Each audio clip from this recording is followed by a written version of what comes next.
ধর্মীয় বিধান অনুসরণে ঢাকাসহ দেশের নানা স্থানে ঈদুল আজহার তৃতীয় দিনও পশু কুরবানি করেন ইসলাম ধর্মাবলম্বীর মানুষ। তবে শনিবার সকাল থেকে পুরান ঢাকার লালবাগের পোস্তার আড়তগুলোতে কাঁচা চামড়া সংগ্রহে ছিল ঢিলেঢালা ভাব। এদিন সকাল থেকে ভ্যান রিকশায় করে মৌসুমি ব্যবসায়ীরা চামড়া নিয়ে হাজির হন পোস্তায়। আড়তদাররা গরুর চামড়া কিনছেন ৩০০ থেকে ৫০০ টাকায়, যা নিয়ে ক্ষোভ জানান মৌসুমি ব্যবসায়ীরা।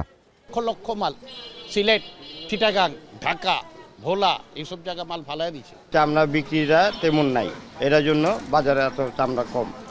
ব্যবসায়ীরা জানান অর্থ সংকটে চামড়া সংগ্রহ করা যাচ্ছে না। এছাড়া লবণের দর বৃদ্ধিকেও সরকারের বেঁধে দেওয়া দামে চামড়া কিনতে না পারার কারণ বলছেন তারা। আড়তদারদের দাবি, গতবারের তুলনায় এবার ১৫ থেকে ২০% কম সংগ্রহের লক্ষ্যমাত্রা তাদের। মেন সমস্যা লবণ সংকট এবং সরকারের কাছে আমার আবেদন, বিগত ২ বছর ধরে লবণ দিতে আছে মাদ্রাসারে, সেটা বন্ধ করে লবণটা আমাদেরকে দেব। আমাদের এখানে লবণ সংকট, লবণ ঠিক মতো পাইতেছি না। তাছাড়া আমাদের যে যারা আমরা ট্যানারি যারা আছি, আমরা যা কিনি, আমাদের কাছে টাকা পয়সাও নাই।